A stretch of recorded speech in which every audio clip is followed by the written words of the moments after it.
Bom dia, terceira série.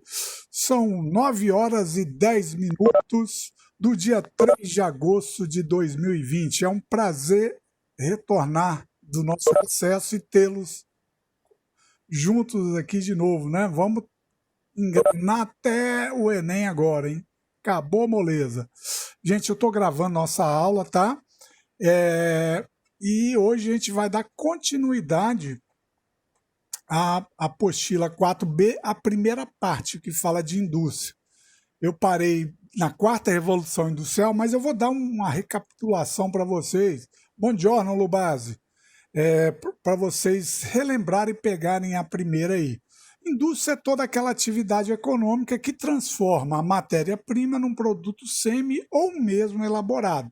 Então, as indústrias que são responsáveis para transformar matéria-prima em produtos semi ou elaborados, né?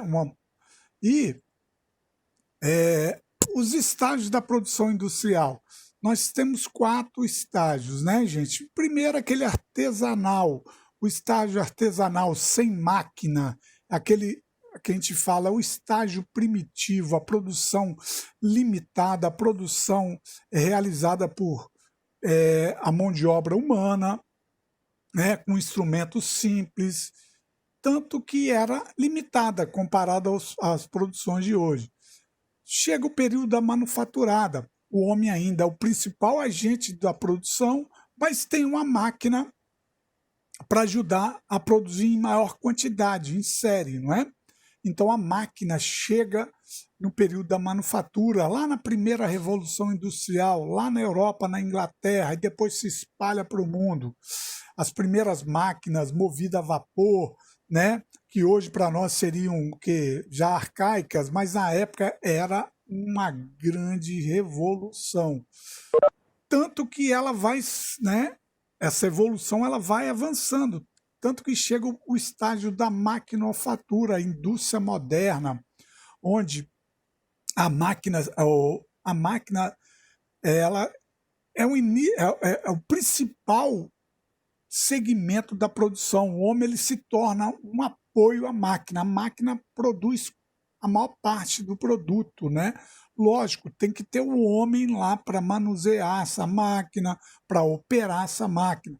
E a revolução técnico-científica agora é a revolução da indústria inteligente, né? Aquela indústria hoje que a tecnologia de ponta ela é cada vez mais sofisticada e avançada. Então, esses são os estágios da produção, do modelo ou da produção industrial. Vamos lá iniciar esses estágios. A primeira grande revolução industrial surge lá no século XVIII, XIX, né? Ela vem a partir de 1760, a Inglaterra como sendo a principal potência que dá início à primeira revolução industrial. Cuidado para confundir os Estados Unidos. Os Estados Unidos vêm como principal potência na segunda revolução.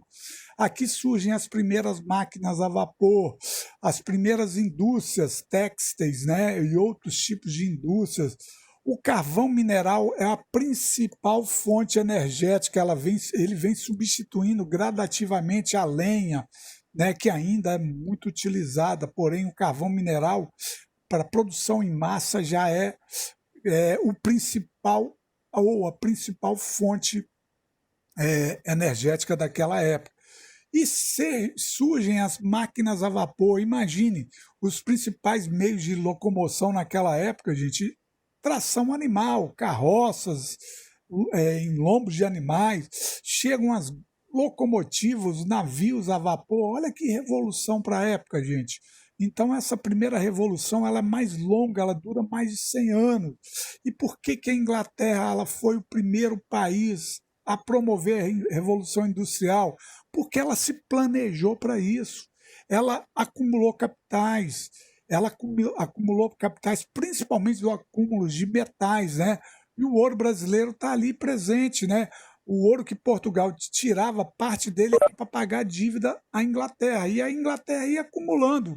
E olha como ela acumula essa riqueza e ela propicia a ela o início da primeira Revolução Industrial, né?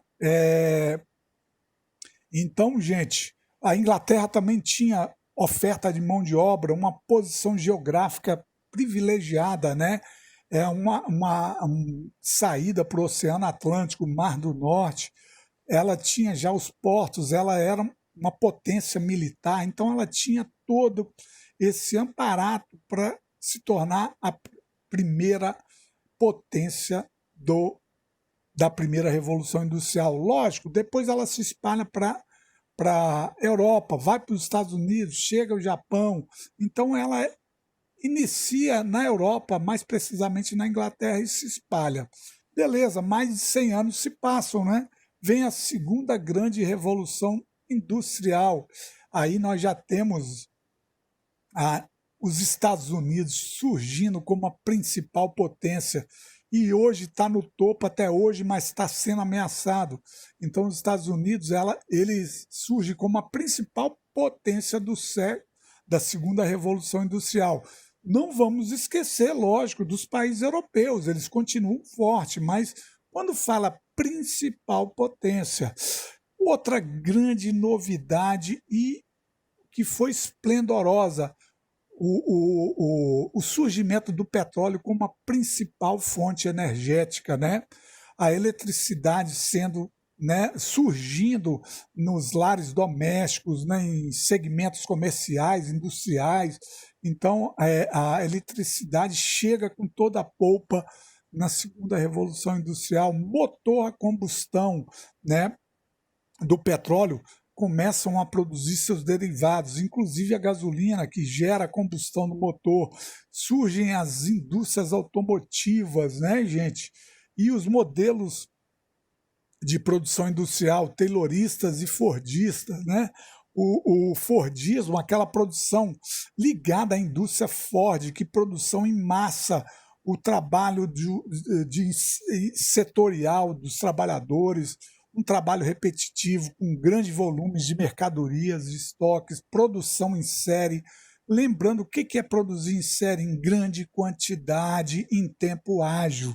Consumo em massa, a população adquirindo poder de consumo, isso favorece o avanço, o avanço da produção em série, não é, gente? Então, aqui os métodos de trabalho do Frederick Taylor, né, que era um engenheiro científico, a organização científica do trabalho, da especialização ao trabalhador, né? O Henry Ford, né, o Fordismo, a linha de montagem, produção em série, grandes volumes, estoques. Então, essa segunda revolução industrial talvez seja uma revolução mais consistente da produção em série, é aí que ela explode mesmo. Aquele modelo de primeira revolução industrial ainda já é em série, lógico, mas não num avanço igual à segunda revolução. Vem a terceira revolução, os Estados Unidos disputando a vanguarda.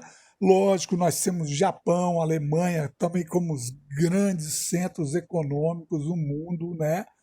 Mas os Estados Unidos e China hoje disputando essa posição de potência da terceira revolução, que vai ficar ainda para os Estados Unidos, tá? Aí vem a revolução técnico-científica e informacional, o uso de tecnologias de ponta na informação, na comunicação, uso de internet, satélites, robóticas, biotecnologia. Então, o uso da tecnologia de ponta aí, a indústria da informação sendo um ponto de partida para essa terceira revolução industrial. Lembrando que nela surge, logo no início, lá na metade do século XX, um novo modelo de produção industrial que vem substituir aquele modelo tradicional fordista, o toyotista, o modelo toyotismo, empregado pela Toyota, uma montadora japonesa, que ela tinha o quê? Para que estoques? Vamos produzir o que o mercado necessita. Para os japoneses, estoque isso é sinal de desvalorização do produto, pô. Geralmente, quando você tem muito estoque, pode ter uma crise econômica, esse produto sobra, ele vai desvalorizar, prejuízo. Nem sempre isso acontece, mas muitas vezes sim. Então, a filosofia do just in time, produzir em tempo justo. Então, para os japoneses, ser flexível, deixar o mercado consumidor escolher o produto, qual ele dita o que tem que produzir, o mercado consumidor, ele não produz em estoques, ele produz para atender o mercado em tempo ágil. Então, esse modelo just in time, tá? Ele está ligado ao modelo toyotista. Nós paramos aqui na quarta revolução industrial, que já é uma realidade, gente. Nós já estamos no início dela.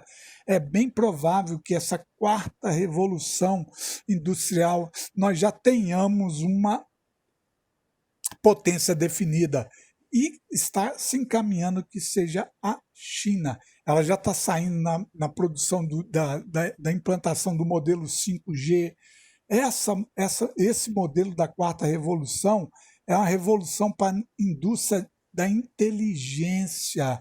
Olha aqui, eu botei 4 exemplos. Primeira revolução, indústria a vapor. Segunda revolução, eletricidade. Terceira revolução, computação. A quarta revolução, inteligência. O que seria essa indústria da inteligência? Há segmentos ligados à comunicação, à informação, à nanotecnologia, a células troncos. Então, essa indústria da inteligência hoje, ela está prosperando para dominar o mercado mundial. Muitos países não têm mais interesse em ter uma siderurgia no seu território, ele prefere ter uma empresa como a Microsoft, que produz segmentos da indústria da inteligência, o Facebook, né, o Twitter. Então, são esse tipo de indústria hoje, ela atrai bilhões de pessoas no mundo.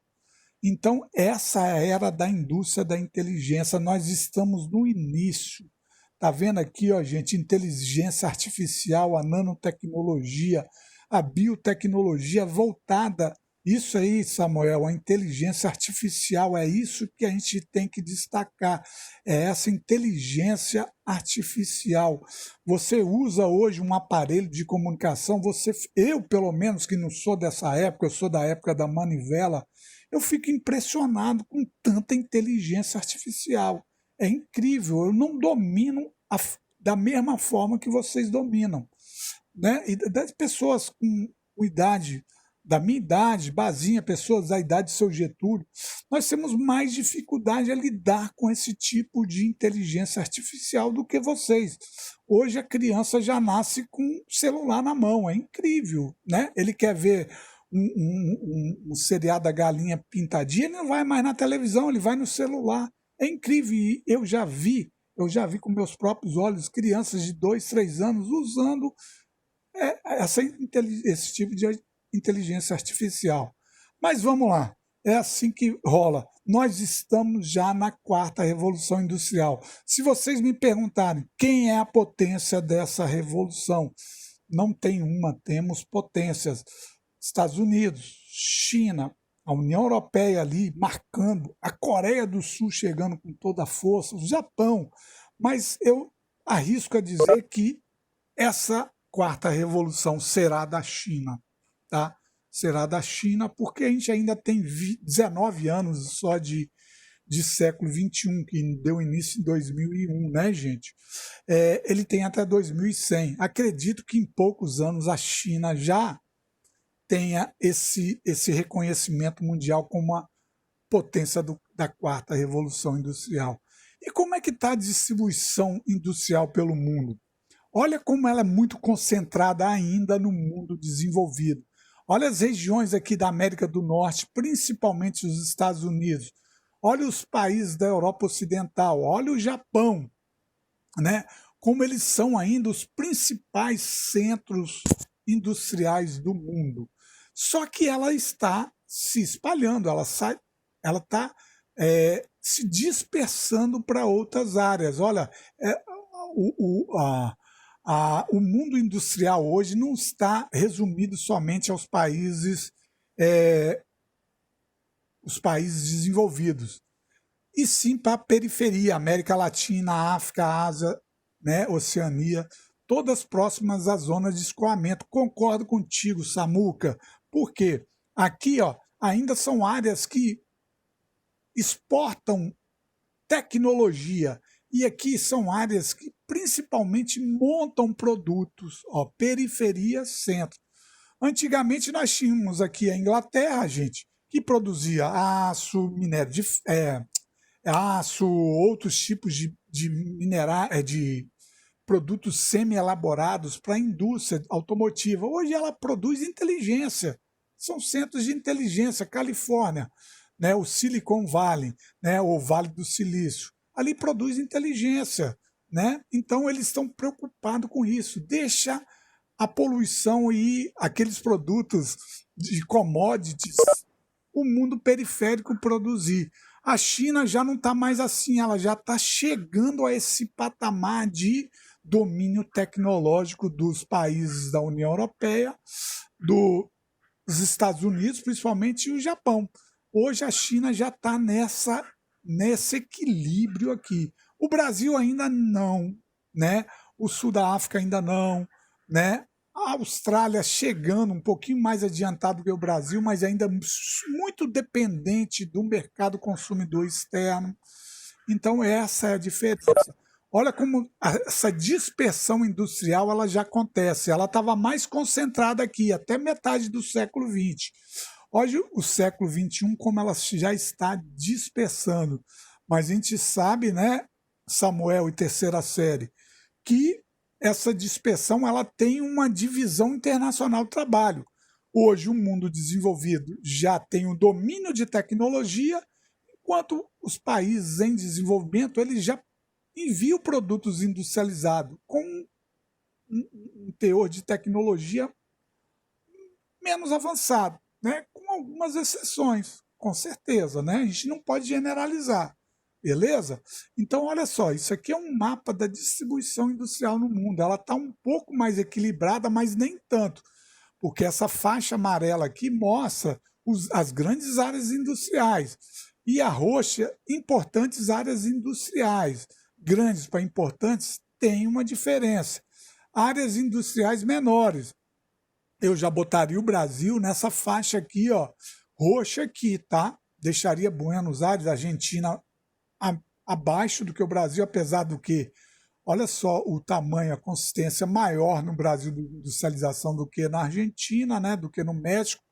O Brasil é o país mais industrializado da América Latina, que vem do México e toda a América Central e do Sul, né? Porém, não nesse nível e domínio de tecnologia e capitais dessas áreas, pelo menos por enquanto.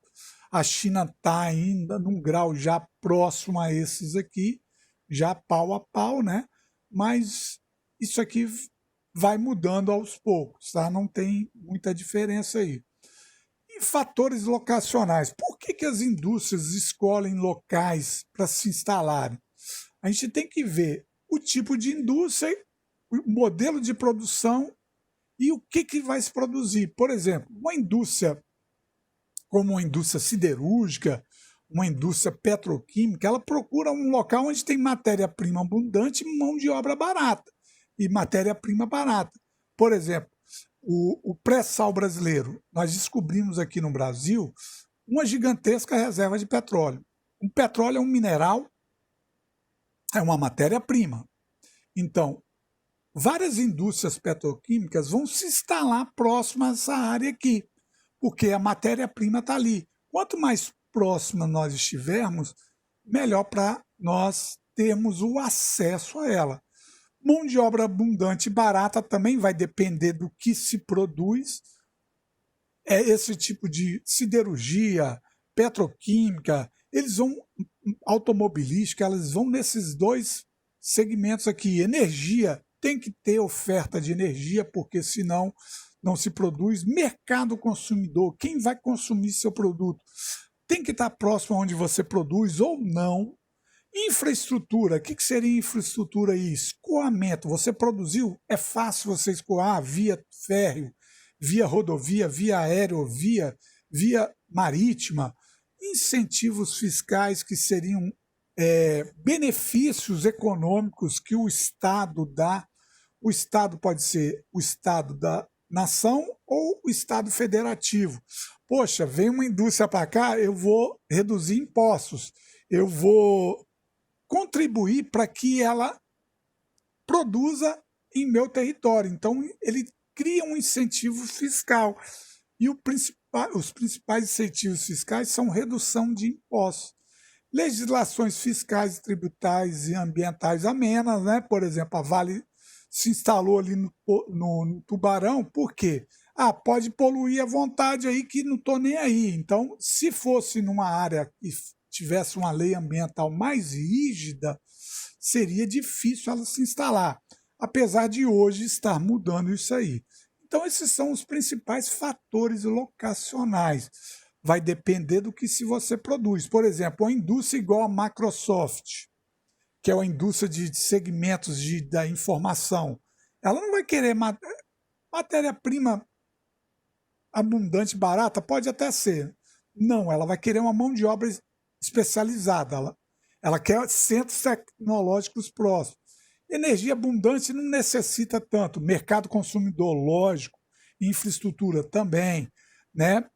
Incentivos fiscais não é o principal, mas ajuda. Né? Então, vai depender de qual segmento industrial a ser implantado. Né? Depois, quando chegar em Brasil, a gente vai estudar isso aí. Classificação das indústrias. Nós temos tipos de indústrias. Então, eu separei para vocês aqui, para vocês entenderem de acordo com os critérios. Ó. O mais utilizado que leva em consideração o tipo e o destino do bem produzido. Qual o tipo de indústria? Nós temos a indústria de base, a indústria de bens de capitais e a indústria de bens de consumo. O que uma indústria de base ela produz? Elas produzem materiais que dão base para outras indústrias. Por exemplo, a ArcelorMittal, ela produz esse tipo de chapa de aço.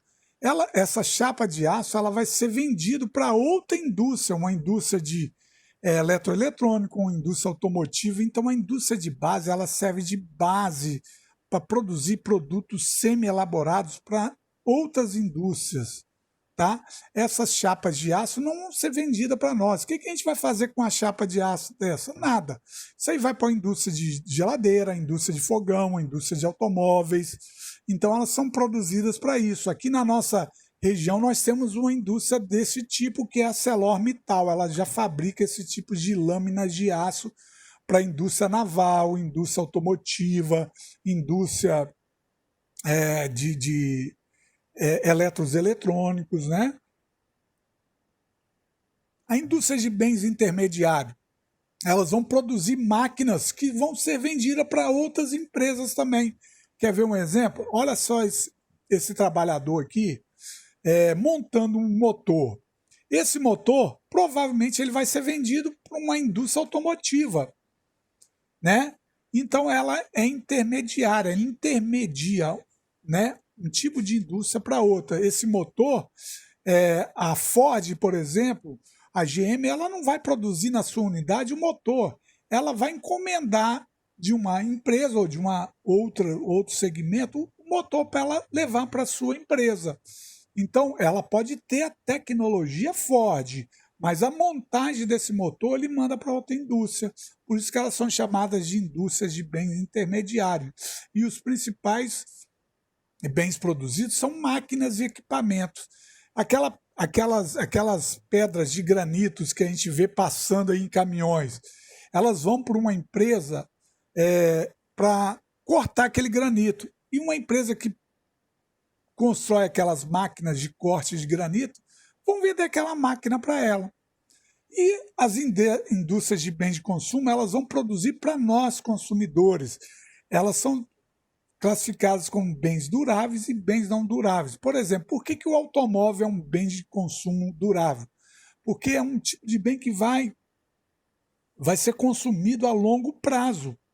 Você compra um automóvel, dependendo, você pode ficar 10, 15 anos com eles, usando o mesmo produto. Já os bens não duráveis, que o consumo geral imediato, por exemplo, calçados, alimentos. Então, reparem como uma tem o objetivo de produzir diretamente para o consumidor, que são os bens de consumo. Ó, consumo vem de consumidor. Aquelas que duram mais e aqueles que duram menos. Por exemplo, você vai comprar um pacote de macarrão. Ele tem uma validade curta. Você vai comprar um automóvel. A validade dele é muito longa. Então, tem essa classificação aqui de bens duráveis e não duráveis. Então, esse é o critério de classificação das indústrias com o destino e o tipo de bem produzido. A indústria de base produz um produto semi-elaborado para outra indústria. A indústria de bens intermediários produz máquinas para serem produzidas por outras empresas. E as bens de consumo, ela vai produzir o bem diretamente para ser consumido por nós consumidores. Né? Então, esse tipo de classificação aqui é importantíssima também. Vamos lá para a segunda aqui. Segunda função, né? A função da produção. Nós temos as indústrias germinativas e as indústrias de tecnologia de ponta. As indústrias germinativas também elas produzem acessórios para outros tipos de indústria. Quer ver um exemplo? A indústria de autopeças. Painéis, vidros, materiais dos automóveis, eles são vendidos, eles são produzidos e vendidos para a indústria automotiva. Por isso que ela é chamada de indústria germinativa, de acordo com sua função. Qual a função de produção dessa indústria? Produzir acessórios para a indústria automotiva. As que mais nós conhecemos são as indústrias de autopeças. Reparem essa imagem aqui: bancos, acessórios, vidros, né, que nós temos, tapetes. Olha, reparem como isso aqui é um tipo de indústria que tem a função germinativa. Já a indústria de ponta é uma indústria que se usa muita tecnologia, né, gente? Se usa muita inovação. A indústria aeroespacial, a indústria da informática. Então, são funções diferenciadas. Né? Então, indústria de ponta depende de grande parte de inovações que ela gera. Olha só esse tipo de inovação nessa indústria aeroespacial. Cada vez elas têm novos segmentos, novas formas de produção. Peraí, tá? Então tá contraditório o slide. Por quê, Samuel? Vamos lá. Vamos entender. Você falou que a indústria germinativa gera acessórios para outras indústrias. Sim. Mas no slide está falando que elas precisam de produtos de outras indústrias. E não que gera produtos para outras indústrias. É isso. Então vamos botar aqui. A indústria automobilística é uma indústria germinativa. Desculpa, é isso aí. Porque ela necessita de produtos vindo de outras empresas para montar o seu produto. Tá certo, eu inverti a bola aí. Valeu, Samuel. Então, olha só, a indústria automotiva ela monta essa carcaça aqui, a lataria do carro, principalmente, essa é a principal função. Aí o que ela compra de outra empresa? Bancos, motores. Motores ali já pode também ser classificado de acordo com a função, como uma indústria de bens intermediários. E os acessórios para montar. Ótimo. Entenderam agora, gente? Samuel, terceira série. Ok. Beleza? Valeu. Eu distorci aí a fala. Você me corrigiu corretamente. Valeu. E a indústria de ponta de tecnologia? São aquelas indústrias que necessitam de mão de obra especializadas, produtos de alta tecnologia, né? Essas aqui são mais selecionadas hoje. Essa aqui, o domínio está principalmente nos países desenvolvidos. Tá vendo aqui, ó? Por exemplo, aqui no Brasil nós temos indústrias de ponta. A Embraer é um exemplo. Ela produz aviões de médio porte, né? Então ela já tem ali nós temos aqui indústrias de ponta, mas se você for nos Estados Unidos ou na Europa, no Japão, elas são mais numerosas, né? Nós temos as indústrias ligadas à inteligência artificial também, lógico, elas da quarta revolução industrial, elas podem estar associadas a elas, beleza? Então nós temos esse tipo aí de classificação segundo a sua função. Por enquanto, alguma dúvida? Vamos lá. Então, só relembrando germinativas aqui, da forma que eu expliquei de forma aqui contraditória mesmo.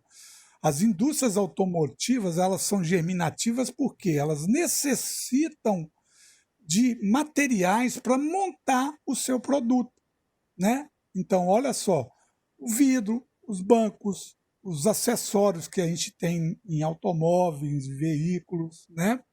Então, por isso que elas são classificadas como germinativas. Obrigado aí pela correção, Samuca. Vamos que vamos. Segundo a tecnologia empregada, uso de tecnologia aí. Olha lá, nós temos a indústria tradicional. As indústrias tradicionais, elas utilizam muita mão de obra e pouca tecnologia. Calma, então é do período artesanal. Não tem nada a ver. Por exemplo, está vendo esse tipo de produção de indústria têxtil? Ela tem tecnologia que uma máquina, mas não avançada aos tempos de hoje, né? Então aqui, reparem esse galpão, quantas máquinas e funcionários elas têm aqui produzindo. Então elas necessitam de muita mão de obra e aos padrões de hoje, tá, gente? Não estou falando que essas indústrias não usam tecnologia. Aos padrões avançados de hoje, ela tem o uso de tecnologia mais tradicional. As indústrias siderúrgicas são assim, por exemplo, a Vale. A Vale emprega 5.000 trabalhadores ali no complexo de Tubarão. Para quê? Chega a matéria-prima de Minas Gerais, é transformada em pelotas, né, de minério, e isso necessita de um trabalho intenso de mão de obra, turnos de trabalho, o maquinário, lógico que tem tecnologia, mas não é uma tecnologia avançada da quarta revolução, porém é uma indústria que a gente chama de indústrias tradicionais. As indústrias dinâmicas, o nome mesmo já fala, necessitam de muita tecnologia e capital e pouca força de trabalho. A nanotecnologia, a indústria de informática, por exemplo, né? Essa comparação aí de segmentos e ramos da indústria aí. Beleza? Deu para entender aí, ó? Aqui está a função de tecnologia empregada. Lógico que as duas têm uso de tecnologia, só que aqui é menor e aqui é maior.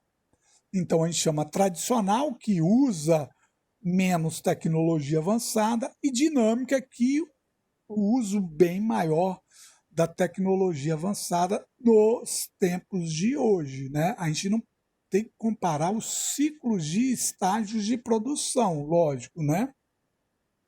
Se você pegasse na primeira revolução industrial, que vem as máquinas a vapor, você ia ter o trabalho artesanal como um trabalho tradicional e o trabalho dinâmico com o uso de máquinas a vapor. Então vai depender do ciclo do tempo de produção, né? O período histórico e geográfico.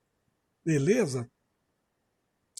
Isso aí. A primeira parte ela está finalizando aí. Vamos voltar para a gente tirar dúvidas aqui.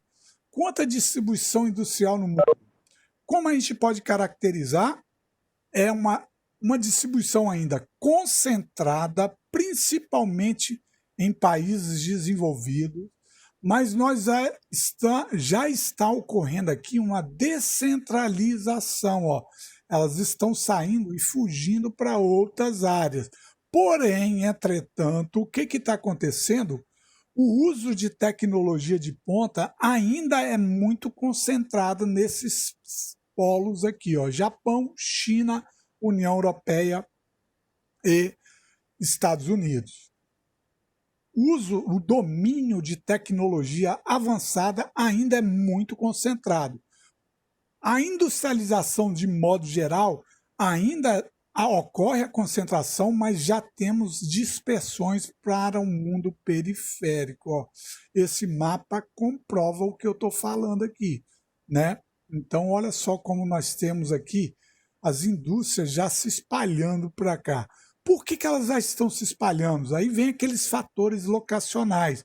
Nesse mundo aqui, ó, que pega América Latina, África, Sul, Sudeste Asiático, nós temos muita oferta de mão de obra barata, muita oferta de matéria-prima também barata. Nós temos incentivos fiscais maiores nessas regiões. Nós temos novos mercados consumidores a serem explorados aqui. Então, reparem como ela vai se dispersando de acordo com o interesse de cada uma dos segmentos industriais. Vocês acham que as empresas, estou falando no dia de hoje, 3 de agosto de 2020, uma empresa como Microsoft, ela tem o interesse de sair desse centro tecnológico aqui e migrar, por exemplo, lá para o sul da África? Quem me responde?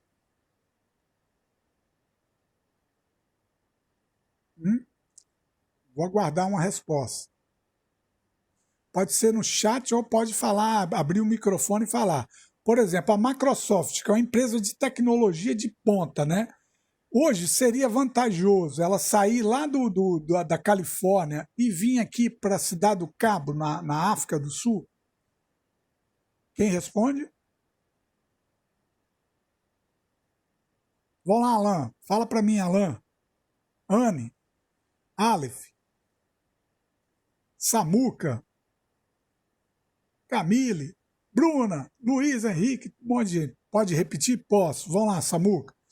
Uma empresa igual a Microsoft, né, que produz aí segmentos da informática, ela tem a sede aqui e produz aqui na Califórnia. Seria vantajoso ela sair hoje, por exemplo, e ir lá para o Nordeste? Não, aqui, sul da África? Não, né, Carol? Também não. Se fosse uma filial, talvez seria bom. Concordo também, Alan. Porém, o centro de produção dela é aqui. Por que aqui? Os centros tecnológicos, ó, centros de pesquisa, mão de obra qualificada. O que uma empresa igual a Microsoft precisa? Ela não precisa de incentivo fiscal. Ela precisa de gente que tenha inovação para lançamentos de novos produtos, para a indústria de inteligência artificial aí. E onde nós vamos ter uma oferta de mão de obra especializada? Aqui, né? Aqui na Europa, no Japão, na própria China, no sul da África ainda não, no Brasil também ainda não, em oferta, em quantidade. Então, para ela não é necessário. Agora, uma indústria siderúrgica que sai aqui lá da Europa, se instalar no Espírito Santo, seria vantagem? É uma indústria tradicional. Eu falei uma indústria de ponta primeiro e agora uma indústria tradicional. Vamos lá, quem responde para mim? Alan, talvez.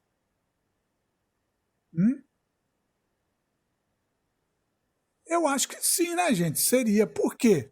Ó, uma empresa siderúrgica, ela não usa tanta tecnologia de ponta aos padrões atuais como uma indústria de informática. Então ela viria para o Espírito Santo, porque aqui tem oferta de mão de obra, com certeza o governo ia dar incentivos fiscais.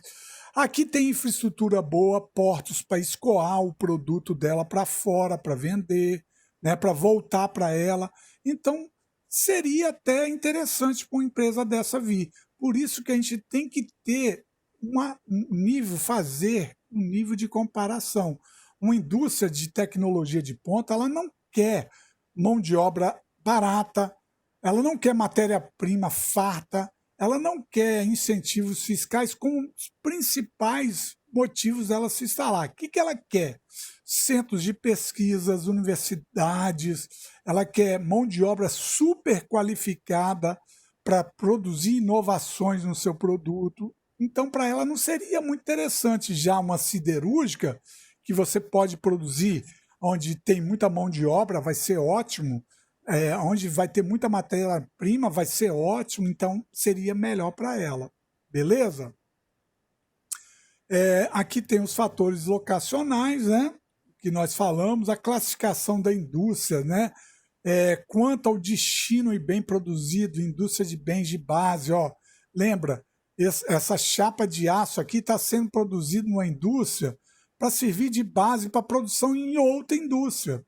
A ArcelorMittal vendendo a chapa de aço para Ford, produzir a lataria do automóvel dela. Tá vendo como ela está servindo de base?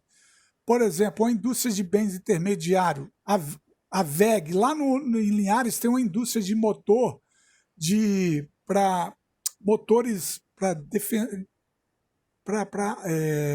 os tipos de motores, motores de combustão. Aquela indústria lá em Linhares está produzindo aqueles motores para serem vendidos para outras indústrias, como máquinas ou outro tipo de combustão para outro tipo de indústria. E as indústrias de bens de consumo é que vai produzir diretamente para o consumidor. Né? Um automóvel é produzido pensando no consumidor que vai comprar aquele automóvel. Um calçado é produzido pensando no consumidor que vai consumir aquele produto. Né? Não que a indústria vai vender diretamente ao consumidor, mas ela vai produzir para o consumidor. Né? Beleza? Quanto à função, as germinativas, né? A automotiva é uma indústria germinativa porque ela necessita de acessórios para montar o seu produto final. Né? E as indústrias de ponta são aquelas indústrias que necessitam de tecnologias, inovações, mão de obra especializada. Né? Esse tipo de indústria hoje está na vanguarda na economia mundial. Tá? São as principais aí. Beleza? E tecnologia empregada, a indústria tradicional é aquela indústria que necessita de muita matéria-prima, muita mão de obra para produzir uma siderúrgica, por exemplo. Se for na Vale, 5.000 funcionários. Né? Uma indústria dinâmica igual vamos botar aí, a Apple, sei lá, algum tipo de indústria. Com 200, 300 pessoas, ela produz um produto de ponta de tecnologia. Né? Então, essa diferenciação aí, beleza? Nós estamos terminando a aula aí. Alguma pergunta para mim? Vamos lá. A primeira parte da apostila 4B, nós estamos finalizando hoje. Hoje mesmo eu vou enviar para vocês slides da segunda parte da apostila 4B. E a gente vai iniciar ela na próxima aula, na segunda-feira que vem, tá, gente? Vamos lá. Dúvida para mim? Pergunta? Essa primeira parte já está assim, bem explicada e a gente depois vai fazer algumas atividades em cima dela, mas eu vou